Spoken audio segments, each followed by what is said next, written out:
അലൈക്കും. എന്തൊക്കെയുണ്ട് വിശേഷം? എല്ലാവർക്കും സുഖമാണെന്ന് വിചാരിക്കുന്നു. ഇന്നത്തെ വീഡിയോ വന്നിട്ട് ഒരു ഡെമോ ലൈഫാണ് കേട്ടോ. അപ്പോൾ വീഡിയോ സ്കിപ്പ് ചെയ്യാതെ കാണാം. ഇപ്പോൾ ഏകദേശം ഒരു 6 മണി ആയിട്ടുള്ളൂ. ചെറുതായിട്ട് മഴയൊക്കെ പെയ്യുന്നുണ്ട് കേട്ടോ. അപ്പോൾ ഇതാ രാവിലത്തെ നമ്മളെ കാര്യങ്ങളും ഒക്കെ കഴിഞ്ഞതിന് ശേഷം ഇതാ മുറ്റത്തേക്ക് വന്നപ്പോൾ മഴയൊക്കെ ഒന്ന് കുറച്ച് കുറഞ്ഞിട്ടുണ്ട് കേട്ടോ. പിന്നെ വേഗം വന്നിട്ട് രാവിലെ നേരത്തെ തന്നെ ഇന്ന് മുറ്റടിച്ചാരലും പരിപാടിയാണ് കേട്ടോ. മുറ്റത്തേക്ക് ഇറങ്ങിയപ്പോൾ വിചാരിച്ചു മുറ്റടിച്ചാരിയിട്ട് പിന്നെ കിച്ചണിലോട്ട് കയറാം. ഇന്ന് ഏതായാലും മോനിക്ക് മദ്രസും കാര്യങ്ങളൊന്നും ഇല്ല കേട്ടോ. അപ്പോൾ വേഗം മുറ്റടിച്ചാരിയിട്ട് പിന്നെ ബ്രേക്ക്ഫാസ്റ്റും കാര്യങ്ങളൊക്കെ റെഡിയാക്കാമല്ലോ എന്ന് വിചാരിച്ചിട്ടാണ്. അങ്ങനെ എന്താ മുറ്റും കാര്യങ്ങളൊക്കെ മൊത്തത്തിലൊന്ന് ക്ലീൻ ആക്കി എടുക്കുന്നുണ്ട് കേട്ടോ. ഇപ്പം കാറ്റൊക്കെ അടിക്കുന്നതുകൊണ്ട് തന്നെ മുരിങ്ങൻ്റെ ഇലയൊക്കെ വീണിട്ടുണ്ടായിരുന്നു കേട്ടോ. അപ്പോൾ അടിച്ച് വരാൻ കുറച്ചൊരു ബുദ്ധിമുട്ടാണ്. പിന്നെ ഇതാ അത് വന്നപ്പോൾ ചായക്കുള്ള വെള്ളം തളിച്ചിട്ടുണ്ടായിരുന്നേ. അപ്പോൾ പിന്നെ വേഗം പൊടി ഇട്ട് കൊടുത്തു കേട്ടോ. അങ്ങനെ അത് കഴിഞ്ഞതിന് ശേഷം ബാക്കിയുള്ള പരിപാടി നോക്കുകയാണ് കേട്ടോ. അപ്പോൾ ഇന്നത്തെ രാവിലത്തെ ബ്രേക്ക്ഫാസ്റ്റ് വന്നിട്ട് ദോശയാണ്. എനിക്ക് ഏറ്റവും എളുപ്പമുള്ള ഒരു ബ്രേക്ക്ഫാസ്റ്റ് കൂടിയാണ് കേട്ടോ ദോശ. കാരണം അരിപ്പൊടി വെച്ചിട്ടാണ് ചെയ്യുന്നത്. അതുകൊണ്ട് തന്നെ നമുക്ക് നല്ല ഈസിയാണ് കേട്ടോ. പൊടിയിലേക്ക് വെള്ളമൊക്കെ ഒഴിച്ച് ആവശ്യത്തിന് ഉപ്പിട്ടിട്ട് ഒന്ന് മിക്സാക്കി എടുത്താൽ നമ്മളെ ദോശമാവ് റെഡി ആവും കേട്ടോ. അങ്ങനെ എന്താ ചട്ടി നന്നായി ചൂടായതിന് ശേഷം അതിലേക്ക് ഒരു ബാറ്റർ ഒഴിച്ച് കൊടുത്തിട്ടുണ്ട് കേട്ടോ. ഇനി അത് കുക്കായതിന് ശേഷം ഇതാ നേരെ എടുക്കുന്നുണ്ട്. അപ്പോൾ നിങ്ങൾ വീഡിയോ കണ്ടുകൊണ്ടിരിക്കുമ്പോൾ വീഡിയോ സ്കിപ്പ് ചെയ്യാതെ കാണാൻ, കൂടെ തന്നെ നിങ്ങൾ ലൈക്ക് ചെയ്തേക്കട്ടോ. അപ്പോൾ ലൈക്ക് ചെയ്യാൻ മറക്കരുത്.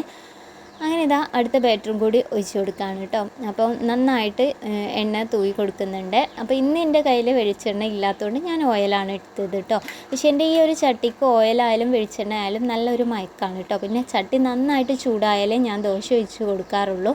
പക്ഷേ 2 ദിവസം മുമ്പ് ഞാൻ ക്ഷമയില്ലാത്തതുകൊണ്ട് ദോശ പാളിപ്പോയത് നിങ്ങൾ കണ്ടിട്ടുണ്ടാവുമല്ലോ കഴിഞ്ഞ വീഡിയോയിൽ. അപ്പോൾ അങ്ങനെയൊക്കെ ചില അബദ്ധങ്ങളൊക്കെ പറ്റാറുണ്ട് കേട്ടോ. അങ്ങനെ ഇതാ അടുത്ത ദോശയും കൂടി ഇട്ട് കൊടുത്തിട്ടുണ്ട്. അങ്ങനെ ഓരോ ദോശയായിട്ട് ഇതാ രാവിലത്തെ ബ്രേക്ക്ഫാസ്റ്റ് നമ്മൾ റെഡിയാക്കി എടുക്കുന്നുണ്ട്. ഈ ദോശ ഉണ്ടാക്കുന്ന സമയത്ത് ഇതിലേക്ക് പ്രത്യേകിച്ചിട്ട് ഒരു കറിയോ കാര്യങ്ങളോ ഒന്നും ഇവിടെ ആർക്കും വേണ്ട കേട്ടോ.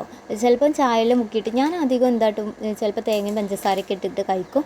അല്ലെങ്കിൽ ചെറിക്ക് അതൊന്നും വേണ്ട കേട്ടോ. സാധാ ഈ ദോശ നല്ല ചൂടുള്ള ചായൻ്റെ കൂടെ അങ്ങനെ വെറുതെ അങ്ങോട്ട് കഴിക്കാൻ ഭയങ്കര ഇഷ്ടമാണ് കേട്ടോ. അപ്പോൾ ചെറിയ അങ്ങനെയാണ് കഴിക്കാറുള്ളത്. ഞാനും മക്കളൊക്കെ തേങ്ങയും പഞ്ചസാരയൊക്കെ ഇട്ടിട്ടാണ് കേട്ടോ കഴിക്കാറുള്ളത്. അല്ലെങ്കിൽ ജസ്റ്റ് ചായയിൽ മുക്കിയിട്ട് കഴിക്കും കേട്ടോ. അപ്പോൾ ഈ ദോശ എനിക്ക് നല്ല എളുപ്പമായിരുന്നേ. അങ്ങനെ ദോശ ചുടലും കാര്യങ്ങളൊക്കെ കഴിഞ്ഞപ്പോൾ ഇതാ നേരെ വെള്ളം വെച്ചിട്ടുണ്ടായിരുന്നു ചോറിനുള്ളത്. അത് തിളച്ചപ്പോൾ അതിലേക്ക് അരിയൊക്കെ ഇട്ടിട്ട് നല്ലപോലെ മിക്സാക്കി കൊടുക്കുന്നുണ്ട് കേട്ടോ. ഇത് നല്ലപോലെ വെന്ത് കഴിഞ്ഞപ്പോഴാണ് കേട്ടോ ഞാൻ വേഗം മീൻ പൊരിക്കാനുള്ള പാത്രം വെച്ച് കൊടുത്തിട്ടുണ്ടായിരുന്നത്. കഴിഞ്ഞ ദിവസം തോനെ മീൻ കിട്ടിയപ്പോൾ മസാല തേച്ച് വെച്ചിട്ടുണ്ടായിരുന്നല്ല, ആ മീൻ തന്നെയാണ് കേട്ടോ ഇത്. അത് നമ്മൾ നന്നായിട്ട് മസാല തേച്ച് വെച്ചിട്ടുണ്ടായിരുന്നു. പിന്നെ നമ്മൾ ആവശ്യത്തിനനുസരിച്ചിട്ട് നമുക്ക് യൂസ് ആക്കാമല്ലോ എന്ന് വിചാരിച്ചിട്ട് കേട്ടോ. അങ്ങനെ ഇതാ മീൻ പൊരിക്കാനുള്ളത് ഓരോന്നായിട്ട് ഇട്ട് കൊടുക്കുന്നുണ്ട്. ഇനി അത് അവിടെ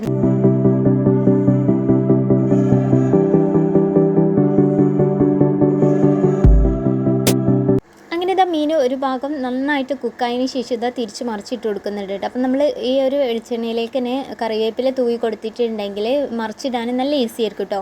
മീനൊന്നും അടി പിടിക്കാതെ തന്നെ നമുക്ക് മറിച്ചിട്ടാൻ കഴിയും കേട്ടോ. അങ്ങനെ ഇതാ 2 ഭാഗം നല്ലപോലെ മൊരിച്ചെടുത്തിട്ടുണ്ട്. ഇനി ഇത് വേറൊരു പാത്രത്തിലേക്ക് മാറ്റി കൊടുക്കുകയാണ്. അപ്പം നമ്മൾ ആ ഒരു പാന് നമുക്ക് നന്നായിട്ട് കേകി എടുക്കാമല്ലോ എന്ന് വിചാരിച്ചിട്ട് ആ പാനിന് നമ്മൾ വേഗം തന്നെ വേറൊരു പാത്രത്തിലേക്ക് മാറ്റിയിട്ടോ. അപ്പോൾ എൻ്റെ ചാനൽ കണ്ടുകൊണ്ടിരിക്കുന്നവർ ആദ്യമായിട്ടാണ് എൻ്റെ ചാനൽ കാണുന്നതെങ്കിൽ എൻ്റെ ചാനലൊന്ന് സബ്സ്ക്രൈബ് ചെയ്ത് സപ്പോർട്ട് ചെയ്യട്ടോ. സബ്സ്ക്രൈബ് ചെയ്യുന്ന കൂട്ടത്തിൽ തൊട്ടടുത്ത് വരുന്ന ബെല്ലൈക്കൺ കൂടി എനേബിൾ ചെയ്യുക. അങ്ങനെ ആകുമ്പോഴേ ഞാനെടുത്ത വീഡിയോസിൻ്റെയൊക്കെ നോട്ടിഫിക്കേഷൻ നിങ്ങൾക്ക് മിസ് ചെയ്യാതെ കിട്ടുള്ളൂ കേട്ടോ. പുറത്തിതാ ചെറുതായിട്ട് മഴയൊക്കെ ചാറുന്നുണ്ട് കേട്ടോ. ഇടയ്ക്ക് വെയിലിറക്കും, അതേപോലെ മഴ പെയ്യും. ശരിക്കും പറഞ്ഞാൽ ഒരു കുറുക്കൻ്റെ കല്യാണം പോലെ തന്നെയാണ് കേട്ടോ. അപ്പോൾ ഇതാ ചെറിയൊരു മഴയൊക്കെ അവിടെ പെയ്തുകൊണ്ടിരിക്കുന്നുണ്ട്. ഇനി അടുത്തത് നമ്മൾ ഉപ്പേരി ഉണ്ടാക്കുകയാണ് കേട്ടോ. അപ്പോൾ ഉപ്പേരി ക്യാബേജ് വെച്ചിട്ടുള്ള ഉപ്പേരിയാണ്. അപ്പോൾ ജസ്റ്റ് ഒന്ന് കുറച്ച് വെളിച്ചെണ്ണ ഒഴിച്ച് കടുകും കറിവേപ്പിലയും ഇട്ടിട്ട് പൊട്ടിച്ചെടുക്കുകയാണ്. അപ്പോൾ നേരത്തെ തന്നെ ഞാൻ നമ്മളെ ക്യാബേജും ഒക്കെ നന്നായിട്ട് കഴുകി വൃത്തിയാക്കിയിട്ട് കട്ട് ചെയ്ത് വെച്ചിട്ടുണ്ടായിരുന്നു. അതിലേക്ക് മഞ്ഞൾപ്പൊടിയും ഉപ്പും പച്ചമുളകൊക്കെ ഇട്ടിട്ടുണ്ട്. അതൊക്കെ ഇട്ട് നല്ലപോലെ മിക്സാക്കി വെച്ചിട്ടുണ്ടായിരുന്നേ. അപ്പോൾ നമ്മൾ കടുക് കറിവേപ്പില പിന്നെ വെളിച്ചെണ്ണയിൽ നന്നായിട്ട് പൊട്ടിച്ചെടുക്കുകയാണ് കേട്ടോ. അത് കഴിഞ്ഞിട്ട് നമ്മൾ അരിഞ്ഞു വെച്ചിട്ടുള്ള ആ ഒരു ക്യാബേജും കൂടി ഇട്ടിട്ട് നമ്മൾ തോരൻ റെഡിയാക്കി എടുക്കുകയാണ്. കുറേ പേര് വീഡിയോ കാണുന്നുണ്ടെങ്കിലും കമൻറ്റ് അയക്കുന്നില്ല കേട്ടോ. എന്തായാലും നിങ്ങൾ എന്തെങ്കിലുമൊക്കെ ഒന്ന് കമൻറ്റ് അയക്കേണ്ടി. കാരണം ആരൊക്കെ എൻ്റെ വീഡിയോ കാണുന്നുണ്ട്. എവിടെ നിന്നാണ് എൻ്റെ വീഡിയോ കാണുന്നതെന്ന് അറിയാൻ വേണ്ടിയിട്ടാണ്. അപ്പോൾ നിങ്ങൾ എവിടെ നിന്നാണ്, ഏത് സ്ഥലത്തു നിന്നാണെന്നുള്ളത് ജസ്റ്റ് ഒന്ന് കമൻറ്റ് ചെയ്യേണ്ടിട്ടോ. കട്ട് ചെയ്ത് വെച്ചിട്ടുള്ള കാബേജ് കൂടി ചേർത്തിട്ട് നല്ലപോലെ മിക്സ് ആക്കിയിട്ട് അടിച്ച് വെച്ചിട്ട് അത് അവിടെ നിന്ന് കുക്കാവാൻ വേണ്ടിയിട്ട് കുറച്ച് കഴിഞ്ഞ് വന്ന് നോക്കിയപ്പോൾ നമ്മളെ ഉപ്പേരിയൊക്കെ ഏകദേശം റെഡിയായി വന്നിട്ടുണ്ട് കേട്ടോ. അപ്പോൾ ഒന്നും കൂടി ഒന്ന് മിക്സ് ആക്കിയിട്ട് ഒന്ന് അടിച്ച് വെച്ചിട്ടൊന്ന് കുക്കാക്കാമെന്ന് വിചാരിച്ചേ.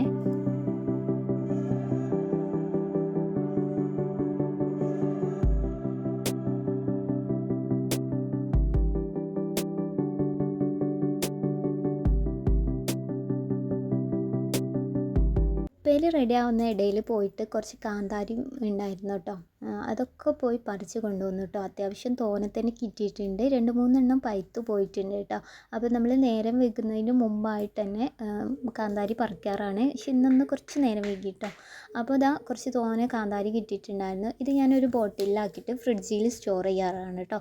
കടയിൽ നിന്ന് പച്ചമുളക് വാങ്ങാറില്ല. ഇത് തന്നെയാണ് കേട്ടോ ഞാൻ യൂസ് ആക്കാറുള്ളത്. അങ്ങനെ കാന്താരി പറിച്ച് കഴിഞ്ഞപ്പോൾ ഞാൻ കുറച്ച് വിറക് എടുത്തിട്ട് പുറത്തേക്ക് ഇട്ടിട്ടുണ്ടായിരുന്നു കേട്ടോ. അതൊക്കെ ഇതാ അട്ടിക്ക് വെച്ചിട്ട് കൊണ്ടുവന്ന് വെക്കുകയാണ്.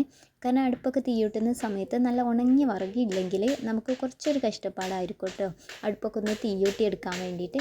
അങ്ങനെ എന്താ വിറകും കാര്യങ്ങളൊക്കെ ഒന്ന് എല്ലാം കൂടി എടുത്തിട്ട് ഒന്ന് കൊണ്ടുപോയി വെക്കുകയാണ്.